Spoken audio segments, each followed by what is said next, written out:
सुमित्रा ने एक नहीं 2 बच्चों को जन्म दिया।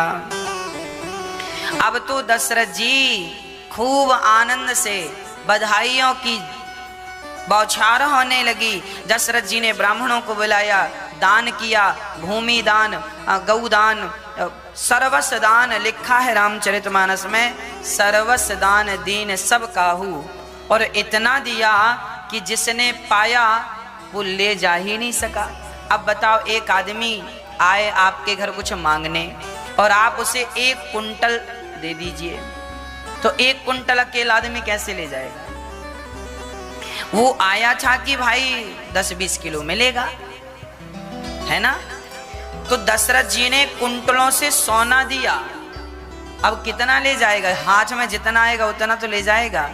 इतना दिया दशरथ जी ने कि जेहि पावा राखा नहीं ताहू, सर्वस्व दान दीन सब काहू। लिखा है सर्वस्व दान कर दिया दशरथ। दशरथ जी की जितनी संपदा थी सब दान कर दिया।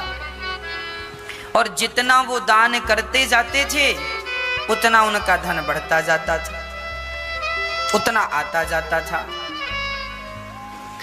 दशरथ जी ने चारों तरफ ध्वजा लगने लगे, आम के पत्तों का वंदनवार बनने लगा। सब लोगों ने अपने घर में शुभ लाभ लिखा, घर के आंगन में दीपक जलाया और सारी सखियां, सारे नगरवासी बधाइयां ले लेके, कोई चावल लेकर जा रहा है, कोई दाल लेकर जा रहा है, कोई पैसा लेकर जा रहा है, कोई हीरे मोती लेकर जा रहा है और सब दशरथ जी के आंगन में बधाई दे रहे हैं। दशरथ जी का आंगन सोना चांदी हीरा मोती अनाज से भर गया और जितना दशरथ जी को मिल रहा था उससे ज्यादा वो बधाई में लुटा रहे थे। हाँ, जो लोग इतना सा लेकर जाते, लाला को जन्म मुंह दिखाई कहते हैं ना, जब बच्चे को देखने जाओ तो मुंह दिखाई कुछ देते हैं, सगुन होता है, लोग देते हैं। छोटे से बच्चे का जन्म हुआ, आप गए, मुंह दिखाई कुछ देना होता है।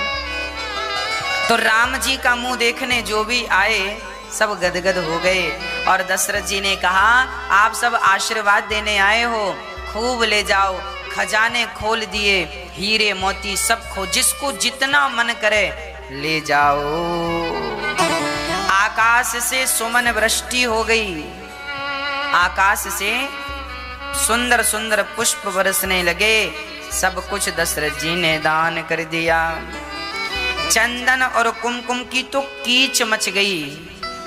इतना चंदन और कुमकुम लोग घिस घिस के लाए और दशरथ जी को एक बधाइयां कैसी, चंदन लगा लगा, दशरथ जी के गाल में चंदन लगा दिया, बधाई हो। यशोदा कौशल्या जी के गाल में चंदन लगा दिया, एक दूसरे के गालों में चंदन लगा रहे हैं और चंदन लगा लगा के बधाइयां दे रहे हैं। खूब दीपावली, होली, दशहरा सब एक साथ मनाया गया। होली भी मनाई गई, दशहरा भी मनाया गया, दीपावली भी मनाई गई और श्रावणी भी मनाई गई। सारे त्योहार एक साथ दशरथ जी के आंगन में मनाए गए। ग्रह ग्रह बाज बधाव शुभ, प्रगटे सुषमा कंद। हर्षवंत सब जहाँ तहाँ, नगर नारी नर वृंद। जो जहाँ था वहां से उत्सव मनाना शुरू किया।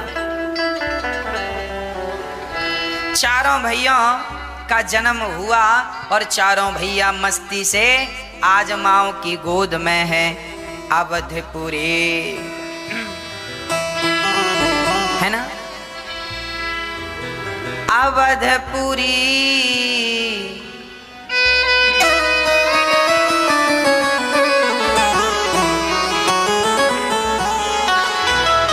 अवधपुरी सोहाही प्रभु ही मिलन आई जनोराही। देखी भानु जनु मन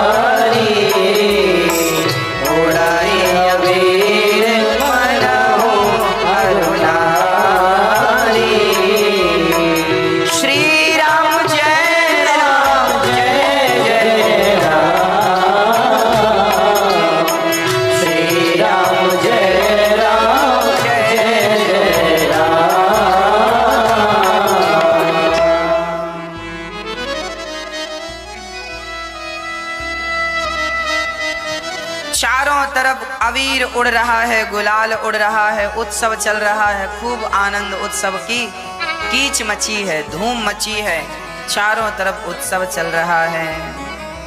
गोस्वामी जी लिख रहे हैं, माँ से दिवस कर दिवस भा,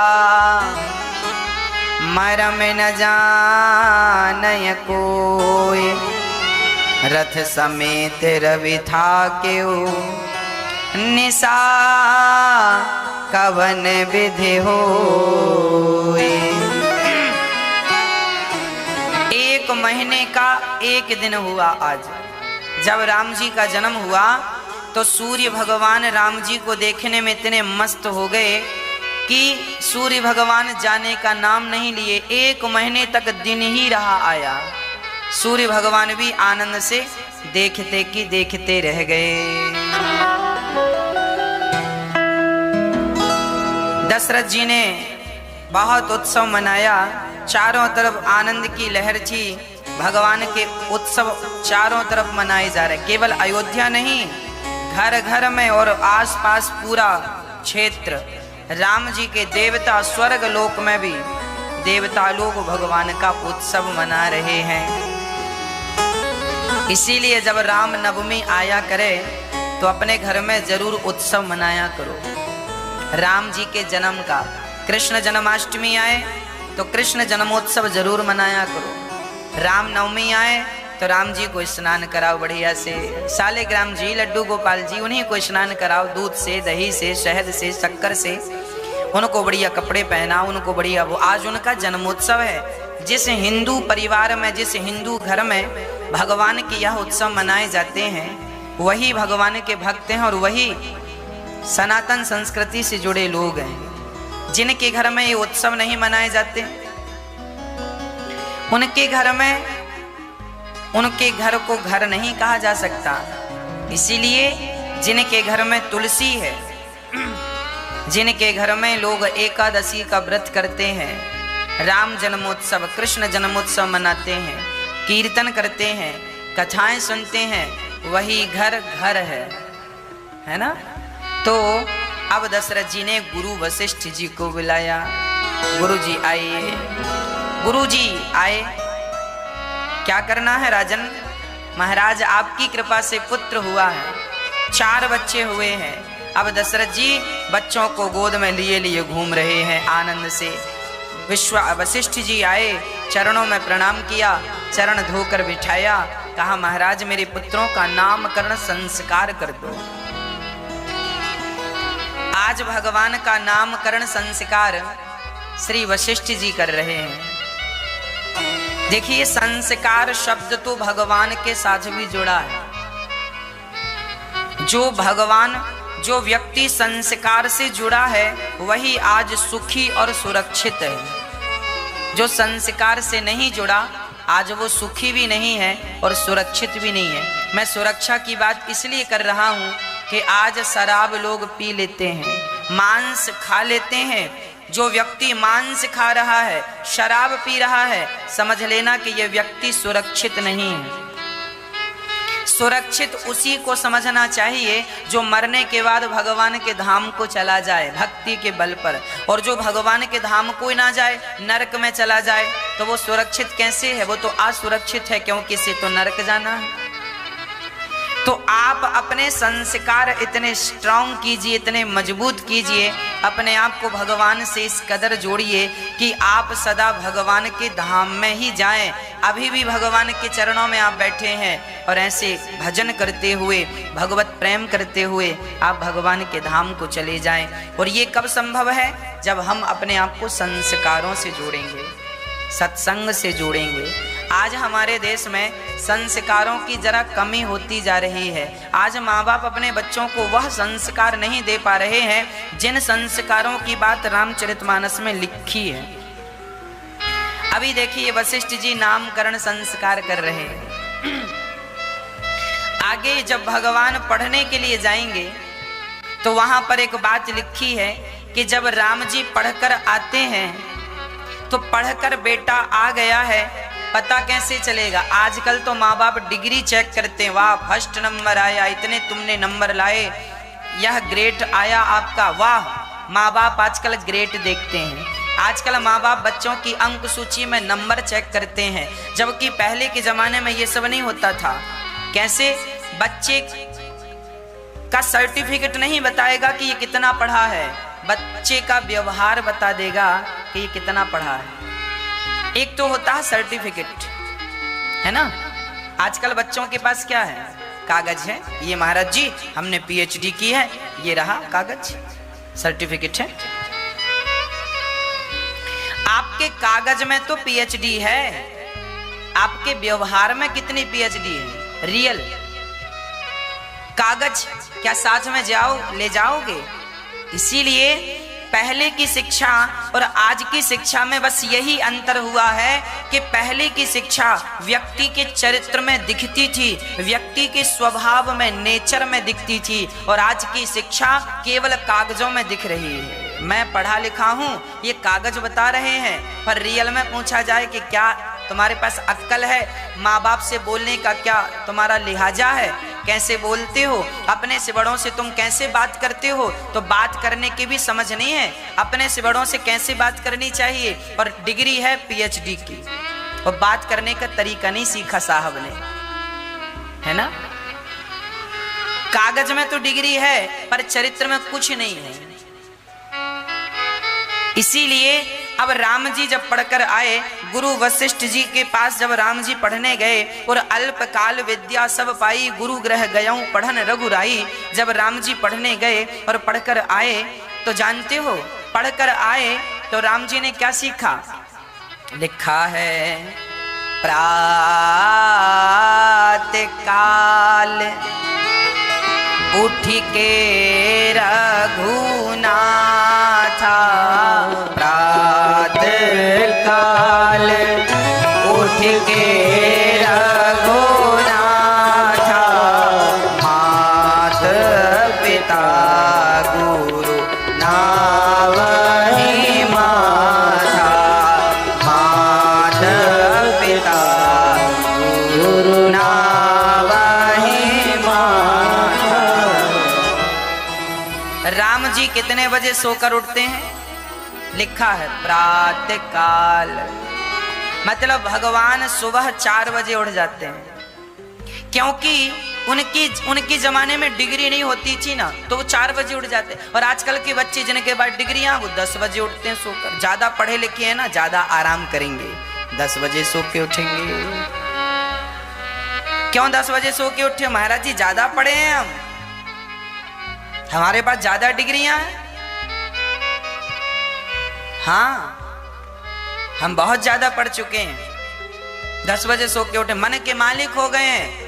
हमें समझाना मत, हम खुद ज्ञानी हैं, हमें उपदेश देने की जरूरत नहीं है, हम सब जानते हैं। मम्मी तुम हमारे लिए लड़का ना ढूंढना, हम खुद ढूंढ लेंगी, समझदार हैं, ऐसी थोड़ी पढ़े हैं, सब पढ़ लिया हमने। पापा हमारे लिए लड़का ढूंढने की जरूरत नहीं है, हम खुद लड़की ढूंढ लेंगे। हमारे लिए ना लड़का ढूंढो ना हमारे लिए लड़की ढूंढो, हम पढ़े लिखे लोग हैं, हम अपना निर्णय खुद लेंगे, हम पढ़ लिख गए हैं। जब तक मन करेगा तब तक सोएंगे, जो मन करेगा वहां जाएंगे, जो मन करेगा वो खाएंगे।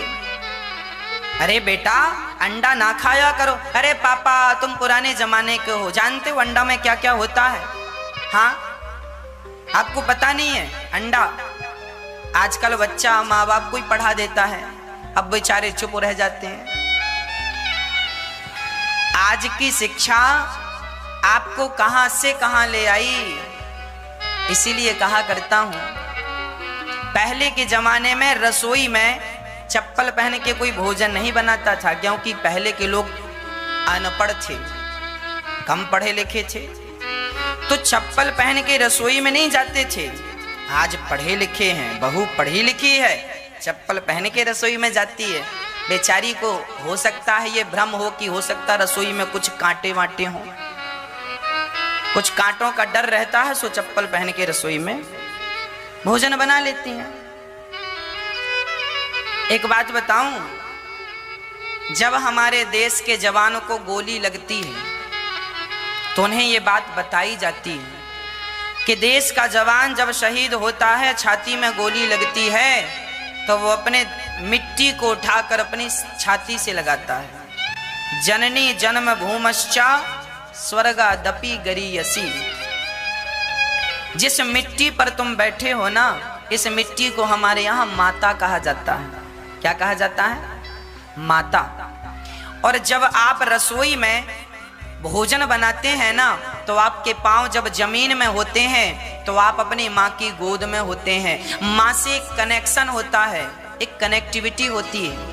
माँ जो धरती माँ है ना, वो हमें एक पॉजिटिव एनर्जी देती रहती है, पॉजिटिव ऊर्जा देती रहती है। और जब आप चप्पल पहन लेते हैं तो जो पृथ्वी से आपको भोजन बनाने के समय पॉजिटिव एनर्जी मिल रही थी, वो तो चप्पल के कारण रुक गई। तो भाई सिंपल है, आप फेस का तार पकड़ लीजिए, अर्थ आप मत पकड़िए तो करंट नहीं लगेगा, है ना।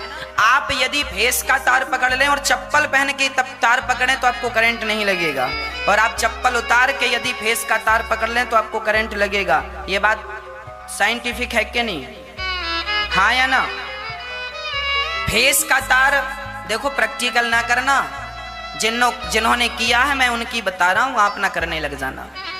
फेस का तार पकड़ लेने के बाद यदि आपने चप्पल पहन रखी है तो जमीन से जो अर्थ मिल रहा था वो अर्थ चप्पल के कारण कट गया, आपको करंट नहीं लगेगा। और चप्पल उतार के तार पकड़ लीजिए, फेस का करंट लग जाएगा।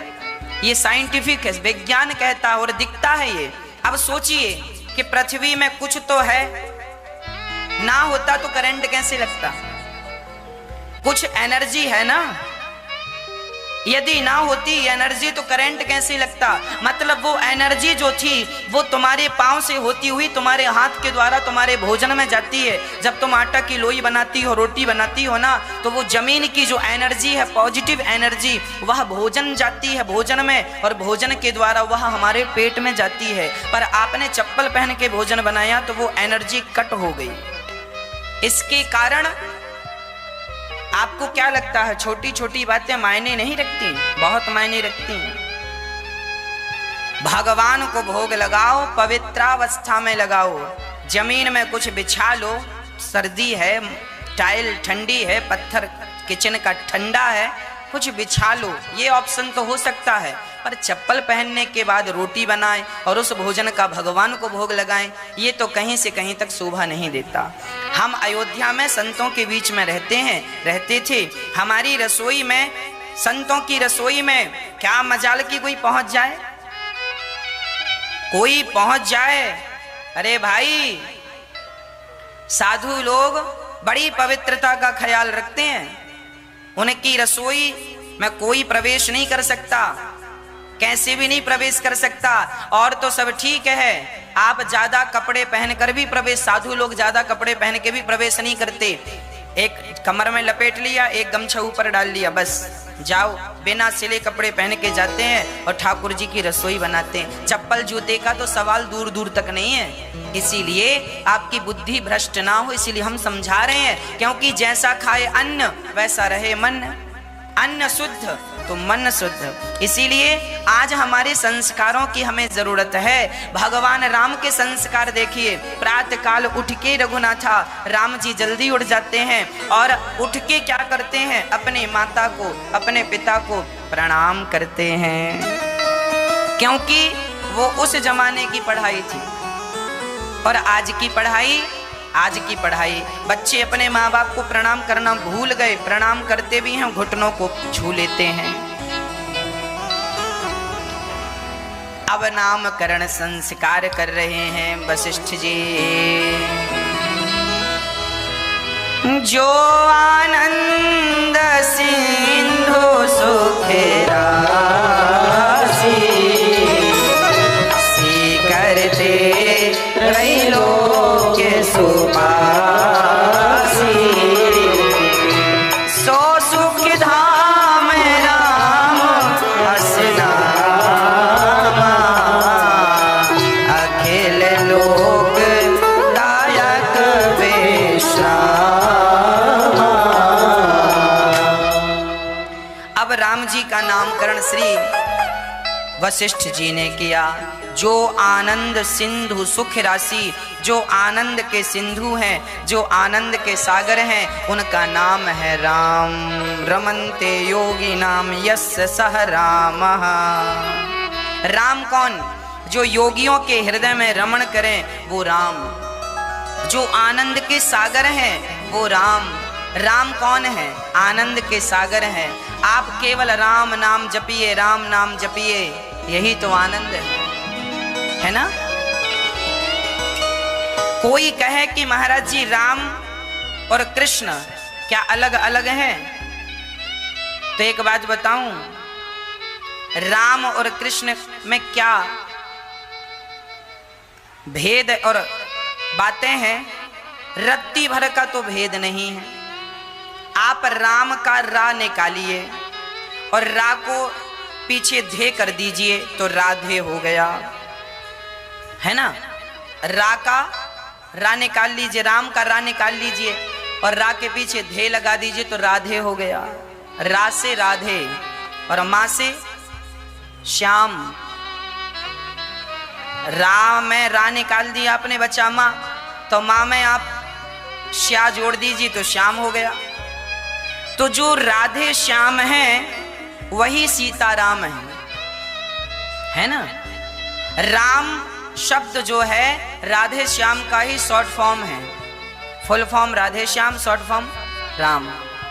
तो जो राम है और जो श्याम है, इनमें रत्ती भर का भी हमें अंतर सपने में भी नहीं समझना चाहिए। तो राम जो नाम है यह आनंद का सागर है। जो अर्थ राम नाम का है वही अर्थ कृष्ण नाम का है। करस्यति कृष्ण। और आनंद के जो सागर हैं, सुख के भंडार हैं, सुख राशि, ऐसे भगवान का नाम वशिष्ठ जी ने कहा इनका नाम राम होगा। राम जैसा कोई नहीं, राम जैसे तो सिर्फ राम है। एक सज्जन ने हमसे यात्रा, हम ट्रेन की यात्रा पर थे, ट्रेन में यात्रा कर रहे थे। एक सज्जन ने हमसे पूछा, महाराज जी आप राम जी को जानते हैं? हमने कहा बिल्कुल जानते हैं। बोले कौन है? हमने कहा हमारे भगवान हैं। उन्होंने कहा ये बताओ कि आप राम को भगवान क्यों मानते हैं? उन्होंने हमसे सवाल किया पलटकर, आप राम को भगवान क्यों मानते हैं? हमने कहा बता रहे हैं, सुनो। हम राम को भगवान इसलिए मानते हैं क्योंकि राम ने अपनी माँ कौशल्या को जमहाई लेते समय, जैसे कृष्ण कन्हैया ने माँ यशोदा को मिट्टी खाए और मैया ने कहा लाला मुंह खोल, मुंह खोला तो इतने से मुंह में संपूर्ण ब्रह्मांड माँ ने देखा। उसी प्रकार एक दिन भगवान श्री राम जमहाई ले रहे थे और माँ कौशल्या ने देखा तो भगवान राम के इतने से मुंह में सारा ब्रह्मांड नजर आया। ये बात इसलिए आई, राम जी ने माँ कौशल्या को इसलिए दिखाया कि हो सकता है आने वाले युग में लोग ये बातें करने लग जाएं कि राम जी भगवान थे तो भगवान होने का प्रमाण पत्र दो। तो प्रमाण पत्र मांगेंगे सो दे देना कि इतने से मुंह में इतना बड़ा ब्रह्मांड दिखाने वाला कोई सामान्य व्यक्ति तो हो नहीं सकता। तो पहला प्रमाण हमने कहा साहब ऐसा है कि यदि आप अपने मुंह में हमें सारा ब्रह्मांड का दर्शन करा दो तो हम राम को भूल कर हम आपको ही भगवान मान लेंगे। क्या आप करा सकते हैं? उन्होंने कहा नहीं। अब हमने कहा दूसरा सुनो। हमने कहा हम राम जी को भगवान इसलिए मानते हैं क्योंकि राम जी ने अपनी माँ की बात मानी और माँ की बात माने कहा 14 साल के लिए वनवास जाओ। तो कोई और बेटा होता तो कह देता माँ मैं क्यों जाऊं, पर धन्य है राम की माँ ने कहा और तुरंत वनवास के लिए निकल पड़े। हमने कहा आपके पिता ने और आपकी माँ ने आपको घर से निकाला होता तो आप तो अपने माँ बाप पर केस कर देते, परंतु बिना प्रश्न किए राम जी प्रसन्न चित्त से घर निकल गए, घर से निकल गए और 14 साल तक माँ की आज्ञा मानकर जब सोचो पिताजी सिधार गए, उसके बाद भरत जी गए थे कि चलो भैया जी अब तो पिता भी नहीं है, आप लौट चलो। सारी प्रजा, सारे लाखों लोग राम जी को लेने चित्रकूट गए थे कि नहीं? सारे लोग लेने गए। आपको 4 लोग मनाने आ जाएं तो हम मान जाते हैं। आप कहेंगे चलो भाई हमारी थोड़ी गलती, इन लोग लेने आए हम आ गए, बहाना मिल जाता। लेकिन राम जी को लेने के लिए सारे नगर के लोग गए थे, बच्चों से लेके बूढ़े तक, और सबने, और उन माँ ने भी, कैकेयी ने भी कहा था ना राम वनवास जाओ, आज वह माँ भी संग आई है, राम जी वापस चलो, आई है ना, लेने आई है ना। परंतु राम जी वापस नहीं गए कि मैं अपने मरे हुए पिता को, मरे हुए पिता के वचन का भी, मैं उनके वचन का उल्लंघन नहीं करूंगा। मातृ देवो भव पितृ देवो भव, पिता की आज्ञा भगवान की आज्ञा है, माँ की आज्ञा भगवान की आज्ञा है, मैं उस आज्ञा का कभी उल्लंघन नहीं करूंगा। और धन्य है राम, हमने कहा आप भी 14 साल वनवास में रह के देख लीजिए, और 14 साल बाद आप वापस आए तो हम आपको भगवान कहेंगे। आप भी 14 साल वनवास में रह के देख लीजिए, नंगे पांव जरा जंगल जंगल चलिए, और इतना करने के बाद आप अपनी मर्यादाओं में मस्त रहें तो आप स्वयं भगवान हो जाएंगे। भगवान राम इतनी कठिन, इतनी विषम परिस्थितियों में भी राम जी पॉजिटिव रहे, सकारात्मक रहे, इसीलिए राम जी भगवान हैं। हाँ, हमारे और आपके बस की ये बातें नहीं हैं, हमारे और आपके बस की बातें नहीं हैं। जिनके वश में है वो भगवान तक पहुंच जाते हैं। इसका अर्थ ये बिल्कुल नहीं है कि आप लोग भजन ना करें, भजन करें और भगवान से यही प्रार्थना करें कि हे नाथ, मैं तो आपके योग्य नहीं हूँ, पर मुझे ये विश्वास जरूर है कि यदि आपने गणिका और अजामिल को अपने योग्य बना लिया था तो मुझे भी आप अपने योग्य जरूर बनाएंगे। जैसे गाय बछड़े को चाट चाट कर स्वयं निर्मल करती है, बछड़ा अपने से निर्मल नहीं होता, उसी तरह हम भगवत शरण में जाएं और भगवान की शरणागति जब हम करें तो भगवान की कृपा हमें निर्मल कर देगी। हाँ, हम अपने से निर्मल नहीं हो सकते। ऐसे सुख के धाम राम का नामकरण हुआ। विश्व भरण पोषण कर जोए, सागर नाम भरत अस होई, सागर नाम भरत अस होई। जो विश्व का भरण पोषण करें उनका नाम भरत। आप अपने कोठार रूम में जहाँ अपने घर में अनाज रखते हैं, चावल दाल सब रखते हैं, वहाँ भरत जी का नाम जरूर लिखा करें, क्योंकि अन्नपूर्णा जो माता है स्वयं भरत जी ही उसके पूरक हैं। इसलिए जो भरत जी का स्मरण कर लेते हैं वो भूखे नहीं रहते, कहीं ना कहीं अन्नपूर्णा उन पर जरूर कृपा करती हैं जो भरत जी का स्मरण करते रहते हैं, है ना। इसीलिए विश्व का भरण पोषण करने वाले ऐसे भरत, इनका नाम कैकेयी पुत्र का नाम भरत गुरु जी ने रखा। लक्षण धाम राम प्रिय और जाके सुमिरन तेरे पुनासा, नाम शत्रुघ्न वेद प्रकाशा। जिनके नाम से दुश्मनों के छक्के छूट जाए उनका नाम शत्रुघ्न है। ऐसे शत्रु जो शत्रु का हनन करे, शत्रु को मार डाले, वो शत्रुघ्न है। शत्रुघ्न जी का स्मरण करते ही शत्रुओं का नाश हो जाता। ऐसे शत्रुघ्न जी को हृदय में बसाते हुए लक्षण धाम राम प्रिय सकल जगत आधार, गुरु वशिष्ठ ते ही राखा लक्ष्मण नाम उदार। इनका नाम होगा लक्ष्मण।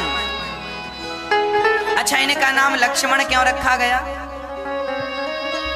लक्ष्मण का अर्थ क्या है? लक्ष्य की तरफ जिसका मन लगा हो, लक्ष्य की ओर जिसका मन लगा हो उसे लक्ष्मण कहते हैं। लक्ष्य ओर मुखी मन, जिसका मन लक्ष्य की ओर हो। हमारा मन यहाँ वहां भटक रहा है, मतलब हम लक्ष्मण नहीं है। जिसका मन एक लक्ष्य में, अच्छा लक्ष्मण जी का मन कहाँ लगा था? राम में। और मन लग जाए राम के चरणों में, लक्ष्य में मन पहुंच जाए, वही लक्ष्मण है। तो ऐसे लक्ष्मण जी जिनका एक पल के लिए मन राम के चरणों से डुला नहीं, ऐसे लक्ष्मण जी के चरणों में बारंबार प्रणाम। बोलिए चारों भैयाओं की, तीनों मैयाओं की, अयोध्या धाम के सद्गुरुदेव भगवान के। चारों के नामकरण हुए राम, लक्ष्मण, भरत, शत्रुघ्न। राम जी कौशल्या जी के पुत्र हैं, भरत जी कैकेयी माँ के पुत्र हैं, और लक्ष्मण और शत्रुघ्न ये जुड़वा हैं माता सुमित्रा के। हाँ, ये चार भैया, 3 रानियों से 4 बच्चे हुए, और चारों को पाकर दशरथ जी मानव ब्रह्मानंद समाना, इतना उत्सव मनाया दशरथ जी ने कि सारे तीर्थ, सारे स्वर्ग के सुख भी आज फीके लग रहे हैं। अयोध्या इतनी सुंदर सजी है, उत्सव चालू ही है, इतने सुंदर है। अच्छा, भगवान का स्वरूप कैसा है? राम जी सांवले हैं और लक्ष्मण जी गोरे हैं। श्याम गौर सुंदर दो जोड़ी, श्याम गौर सुंदर दो जोड़ी, निराखे छवि जननी तृण तोरी, निराखे छवि जननी तृण तोरी। चारों भैया इतने सुंदर लग रहे हैं। राम जी जरा सांवले हैं और लक्ष्मण जी जरा गोरे हैं। एक आदमी ने एक संत जी से कहा, ये बताओ कि जब भगवान कृष्ण भी काले हैं और राम जी भी काले हैं, मतलब सांवले हैं, तो इनको हरे हरे क्यों बोलते हैं? हरे कृष्ण हरे राम हरे राम। रंग तो काला है, काले राम काले राम बोलना चाहिए। काले कृष्ण हरे कृष्ण कब से? तो वो महात्मा जी जो थे ना, वो मिथिला के थे, बड़े मजाकिया थे। उन्होंने कह दिया, सुनो, तुम्हारे भगवान तो काले ही थे, पर हमारी जानकी जी गोरी थी, तो गोरे के संग में रह रह के थोड़ा सा रंग बदल गया। और फिर जब सारे लोग कारे राम कहे ना, तो जानकी जी को बड़ा बुरा लगे। हमारे पति को सब कारे राम कहते हैं। राम जी कारे हैं, कृष्ण जी काले हैं। तो यहाँ राधा जी ने और वहाँ सीता जी ने, दोनों ने विचार बनाया कि देखो, हम लोगों को तो बड़ा बुरा लग रहा है। तो राम जी के साथ सिया जी खड़ी हो गई और श्याम सुंदर के साथ श्री राधा जी खड़ी हो गई। तो जब दोनों मिले, दोनों खड़े, तो दोनों को देखने से ऐसा लग रहा है कि ये नीला है। जैसे आकाश नीला है नहीं, पर दूरी अधिक होने से ऐसा लगता है नीला है। पानी नीला नहीं होता, पर समुद्र की गहराई में देखो तो पानी नीला दिखता है। उसी प्रकार भगवान को फिर हरे कृष्ण कहने लगे। हरियाली थी, वो चारों तरफ प्रेम की हरियाली थी, प्रेम की खुशबू थी। उसके लिए फिर भगवान को कारे ना कह के हरे कृष्ण कृष्ण कृष्ण हरे हरे, हरे राम। ये विनोद में संत जी ने कहा, ये बात सही है, इसका कोई ठोस सबूत नहीं है कि भगवान को पहले कारे कहते थे ना। ये तो विनोद, हंसी मजाक चल रहा है। जनकपुर और अयोध्या वालों का ना बड़ा मजाकिया ढंग चलता है, आज भी चलता है। आज भी जनकपुर का आदमी अयोध्या आ जाए ना, तो वो यही कहेगा कि मैं अपने जीजा जी के घर आया हूं। वो ये नहीं कहेगा मैं राम जी के घर आया हूं, जीजा जी के घर आया हूं। तो राम जी बड़े सुंदर हैं, चारों आनंद के सागर हैं, व्यापक ब्रह्म निरंजन निर्गुण विगत विनोद। आज प्रेम के कारण भगवान कौशल्या की गोद में खेल रहे हैं। माँ अपना दूध पिला रही है, माँ बड़े प्रेम से लाला का दूध पिलाकर श्रृंगार कर रही है, आंखों में काजल लगा रही है। राम जी का बालों का जूड़ा बनाती है माँ कौशल्या, और कमर में बढ़िया सी करधनी बांधती है जिसमें मोती जड़े हैं, और यहाँ बाजू में बाजूबंद बांधती है, और यहाँ बालों का ये गोल बना के, जूड़ा बना के, और वहाँ पे एक मोर पंख लगा देती हैं माता कौशल्या। और राम लला बड़े सुंदर सुंदर से दिख रहे हैं। सुंदर भगवान ऐसे सुंदर की उनकी सुंदरता देख करके करोड़ों चांद भी लजा जाएं, इतने सुंदर राम जी थे। राम जी से सुंदर भला कौन होगा। बार बार कौशल्या मैया तिनका उठा उठा के तोड़ती हैं, ऐसे तिनका। राम जी को देखा तो फिर तिनका तोड़े। किसी ने कहा बहन ये क्या तिनकों से तुमने पूरा टोकनी भर दी। कौशल्या माँ इकट्ठे 100-200 तिनका बुलवा लेती थी। और किसी ने कहा ये तिनकों की टोकनियां क्यों भर रखी हैं कौशल्या माँ ने। अरे क्या बताऊं बहन, मेरे राम को मैं देखती हूँ तो तिनका तोड़ देती हूँ, कहीं मेरी नजर ना लग जाए। तो देखती है ना तो एक तिनका उठाती हैं, बीच से तोड़ देती हैं, ये नजर ना लग जाए। इसे जैसे माँ बच्चे को काजल लगाती है ना तो काला सा टीका लगा देती है ताकि नजर ना लग जाए। मैया ने काला टीका तो लगाया है पर फिर भी माँ है ना, मन नहीं मानता, मेरी नजर ना लग जाए, तो तिनका तोड़ती। बैठी बैठी एक ही काम कौशल्या मैया का, लाला को देखे राम को देखे फिर तिनका तोड़े, फिर लाला को देखे फिर तिनका तोड़े। कोई काम तो है नहीं, नौकर चाकर ढेर हैं सेवा करने वाले, तिनके ही तोड़ो। राम जी को देखो तिनका तोड़ो, लिखा है रामचरितमानस में। तिनका तोड़ रही है माता कौशल्या जी, राम को नजर ना लग जाए। जीव चराचर बस के राखे, सो माया प्रभु सो प्रभु भाखे। वाह भगवान जिनके वश में जीव मात्र है, संपूर्ण माया जिनके वश में है, आज वह कौशल्या और दशरथ जी के वश में हो गए। पिता दशरथ जी बुला रहे हैं राम जी को। अब राम जी थोड़ा बड़े हुए तो जब बड़े हुए तो भगवान श्री राम ना घुटनों के बल चलने लगे। एक दिन तो रामचरितमानस में गोस्वामी जी लिख रहे हैं कि एक बार जननी अनवाए और करी श्रृंगार पलना पौढ़ाए। निज कुल इष्ट देव भगवाना, पूजा हेतु कीन्ह स्नाना। कौशल्या माँ ने लाला को दूध पिलाया, श्रृंगार किया और भगवान दूध पीते पीते सो गए। माँ का तो माँ ने पालने पर लिटा दिया और जल्दी से जाकर स्नान करने लगी माँ कौशल्या। और स्नान करके आई तो कौशल्या माँ के भगवान रंगनाथ जी थे। रंगनाथ भगवान ही दशरथ जी कौशल्या जी अयोध्या वासियों के इष्ट हुआ करते थे। रंगनाथ भगवान जो कि आज रंगनाथ जी दक्षिण भारत में बैठे हैं। इस दुनिया में सबसे पहली मूर्ति रंगनाथ भगवान जी की है। मनु और शत्रुपा ने जब भगवान की तपस्या की तब मनु जी को दर्शन देकर भगवान जब जाने लगे तो मनु जी ने कहा प्रभु हम ऐसे कोई आप हमें अपना स्वरूप दीजिए जो सदा हमारे पास रहे। तब भगवान नारायण ने अपने आप को रंगनाथ के रूप में प्रकट कर दिया, मूर्ति के रूप में प्रकट कर दिया। तो रंगनाथ भगवान ही इस धरती की पहली मूर्ति है। पहली मूर्ति रंगनाथ जी है। और रंगनाथ जी की पूजा माँ कौशल्या करने गई। और जैसे ही पूजा करने गई तो माँ ने क्या देखा कि जो राम जी अभी पलने पर सो रहे थे वही रंगनाथ बनकर स्वयं भगवान रंगनाथ मैया भोग लगाए, ऐसे करें भोजन। तो भगवान मैया का हाथ पकड़ के खींच के अपने मुंह में रख लें। अब मैया ने ध्यान से देखा ये रंगनाथ भगवान को आज क्या हो गया, हाथ पकड़ पकड़ खा रहे हैं। ध्यान से देखा तो लाला राम जी, बिल्कुल राम जी और रंगनाथ जी एक से। अब मैया बोली मेरा राम, दौड़ी दौड़ी पलने पर गई तो वहां भी राम जी सो रहे थे और यहाँ भी राम जी, यहाँ वहां दुई बालक देखा। गोस्वामी जी लिख रहे हैं आज माँ कौशल्या ने यहाँ और वहां दुई बालक देखा। मति भ्रम मोर की आन विशेखा।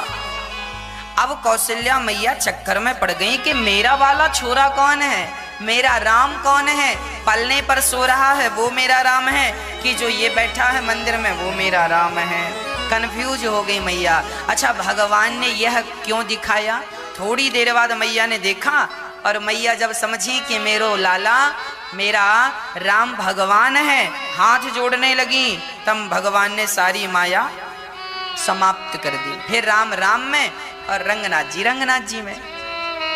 थोड़ी देर के लिए ये तूफान आया और समाप्त हो गया। प्रश्न फिर खड़ा हो गया कि जब तूफान आया ही था तो फिर ये सबको दिखना चाहिए था। माँ कौशल्या सबको बुलाती, देखो हमारा राम दो जगह है, पर राम जी ने केवल अपनी माँ कौशल्या को। अर्थ क्या है, भगवान ये बतलाना चाह रहे हैं माता कौशल्या के द्वारा हमें और आपको। ये बतलाना चाह रहे हैं कि सुनो, हम वही निर्गुण निराकार परमात्मा हैं, सगुण साकार बनकर आए हैं। हमें जरा भी उस नारायण से अलग ना समझिएगा। वही नारायण हम हैं, राम बनकर आए हैं। हम राम बनकर आए हैं, सामान्य लीलाएं करेंगे, सामान्य लोगों के बीच में रहेंगे, तुम्हारे संग खेलेंगे, तुम्हारे संग खाएंगे, तुम्हारे संग बैठेंगे। तो कहीं अपने साथ रहते रहते ये ना समझ लेना कि ये तो हमारी जैसा है, ये भ्रम ना हो जाए। इसीलिए भगवान ने ये बात दिखाई। और मैया अब लाला को बड़े प्रेम से वहां माता कैकेयी भरत जी का पावन दर्शन कर रही हैं। तीनों मैयाएं केवल राम को देखा करती हैं। वैसे तो लक्ष्मण जी, शत्रुघ्न जी और भरत जी भी बहुत सुंदर हैं। ये जो चार हैं ये कौन हैं आपको बता दूं। भगवान जो राम हैं वह नारायण है, और जो भरत जी हैं वह भगवान नारायण के हाथ में जो शंख है, शंख ही मूर्तिमान भरत जी हैं।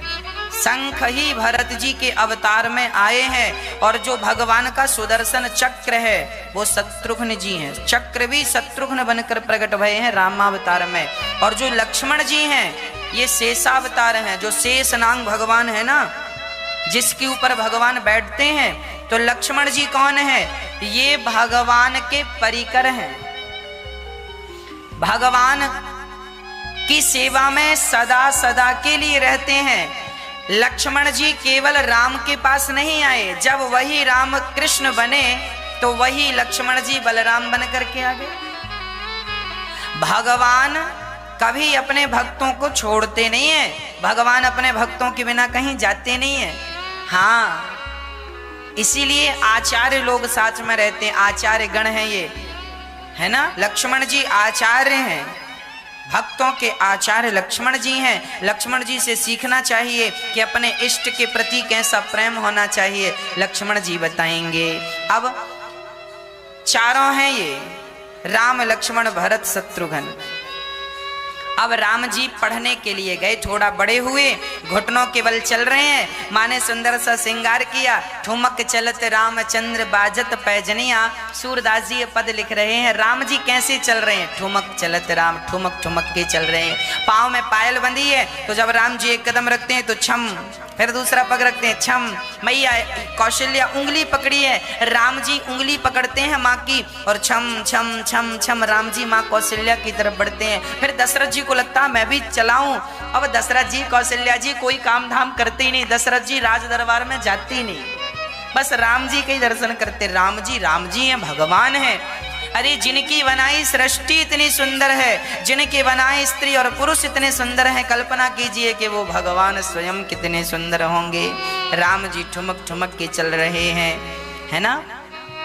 और जब राम जी चले तो सारे लोग दर्शन कर रहे हैं। राम जी थोड़ा बड़े हुए, राम जी को देखने शंकर जी आए, काकभूषुंड जी आए। और एक दिन तो क्या हुआ, दशरथ जी भोजन कर रहे थे तो भगवान श्री राम दशरथ जी की थाली से चावल उठाएं और ले जाके आंगन में बाहर डाल दें।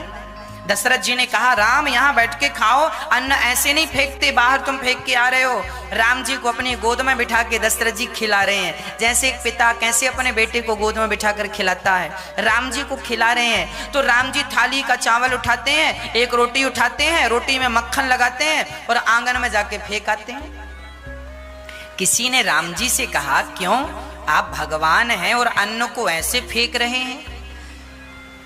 तब राम जी ने कहा हम फेंक नहीं रहे हैं, फिर क्या कर रहे हैं? बोले हमारा एक भक्त बैठा है बाहर, वो अंदर नहीं आ सकता।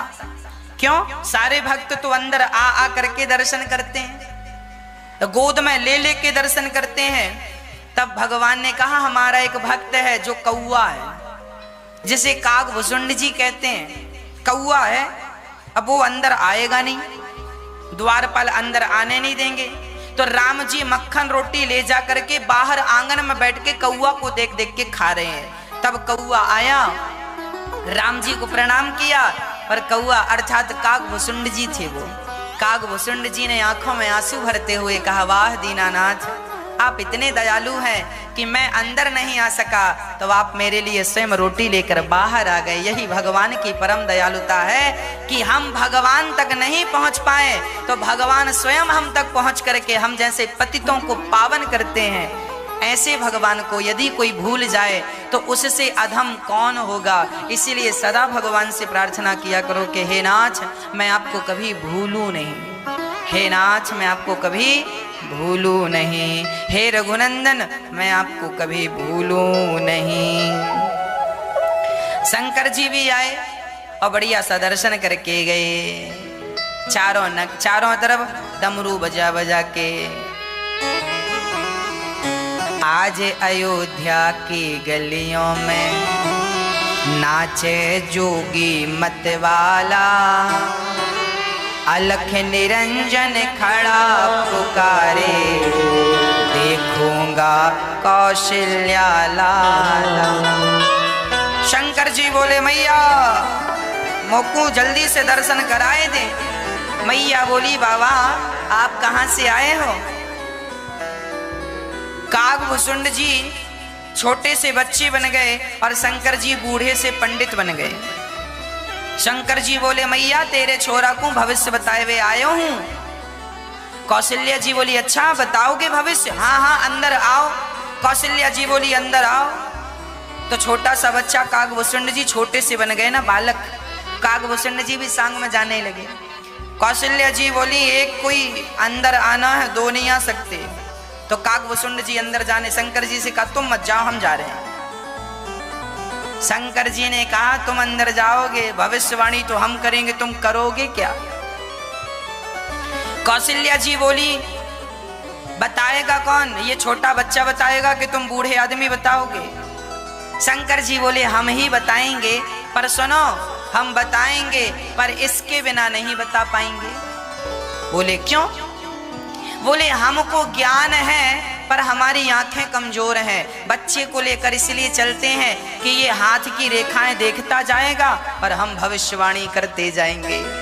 कागभूषुंड जी ने कहा वाह शंकर जी अच्छा समय अच्छा दिमाग लड़ाया आपने। अब कौशल्या जी बोली तो एक काम करो दोनों ही जन आओ। अब दोनों गए।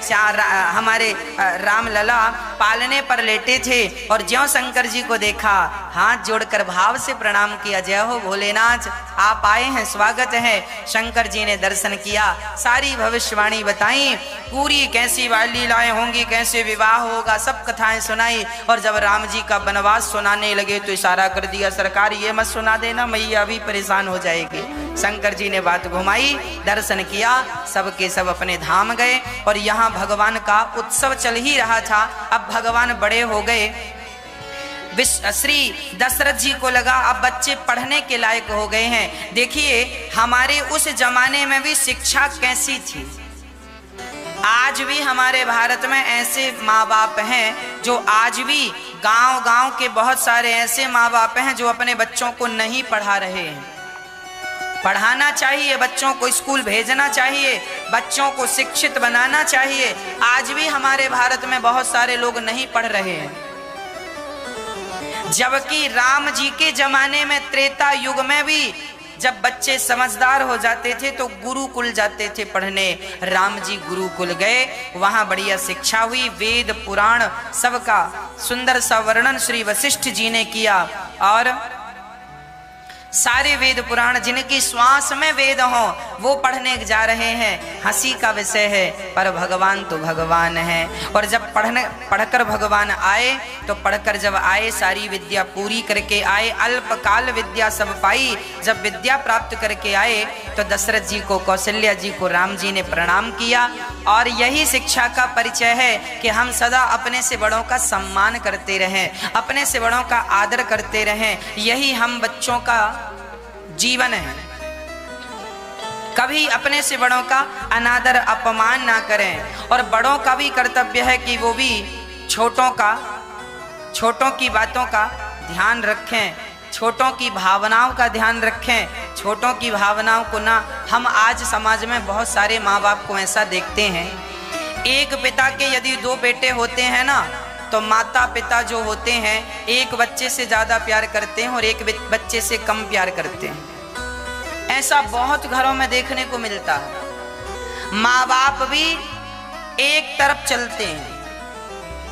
किसी एक बच्चे से, एक बहू से, एक बेटे से, एक नाती पोते से बड़ा प्यार है और दूसरे बेटे को देखते भी नहीं, पसंद ही नहीं करते। वो बेटा जबकि उसकी कोई गलती नहीं है, कई बार गलती होती भी है और कई बार बच्चों की गलती नहीं होती। हर बार बच्चे ही गलत नहीं होते, कई बार बूढ़े लोग भी गलत हो जाते हैं। माँ बाप को ऐसा कभी नहीं करना चाहिए। आपके दो बच्चे हैं, दोनों से समान प्यार करना चाहिए, दोनों का समान लाड़ हो, प्यार हो, दोनों को समान सम्मान हो। ऐसा नहीं कि बड़े बेटे के लिए आप इतना सपना देख रहे हैं और छोटे बेटी के लिए कुछ भी आप तुच्छ समझ रहे हैं, गलत है। ऐसे माता पिता को भी बच्चों के प्रति भेदभाव करने के कारण उन्हें नरक की यात्रा करनी पड़ सकती है। इसीलिए हमने कई बार देखा समाज में, एक बेटा रोता रोता आया, महाराज जी हमारे पिता ने सारी संपत्ति भैया को दे दी, हमें इतना सा नहीं दिया, सारी प्रॉपर्टी दुकान मकान भैया के नाम कर दी, हमें कुछ नहीं दिया। हमने कहा तुमने कुछ बिगाड़ा है क्या उनका? बोले हमने कुछ भी नहीं बिगाड़ा, हमारी कमी सिर्फ इतनी है कि हम कुछ कमाते नहीं थे, छोटा सा काम धाम था, कुछ नहीं कमाते, वो ज्यादा कमाता था उसे दे दिया, उसी की तरफ चले गए, हमको देखा भी नहीं, बच्चों की तरफ नहीं देखा। ऐसे माँ बाप को कभी नहीं करना चाहिए। दशरथ जी के 4 बच्चे हैं, रामचरितमानस में लिखा है चारों को लाड़ प्यार बराबर बराबर करते हैं, खूब प्यार करते हैं, है ना। अब राम जी जब पढ़कर आए, सेवाएं की, एक दिन क्या हुआ, विश्वामित्र जी आ गए। विश्वामित्र महामुनि ज्ञानी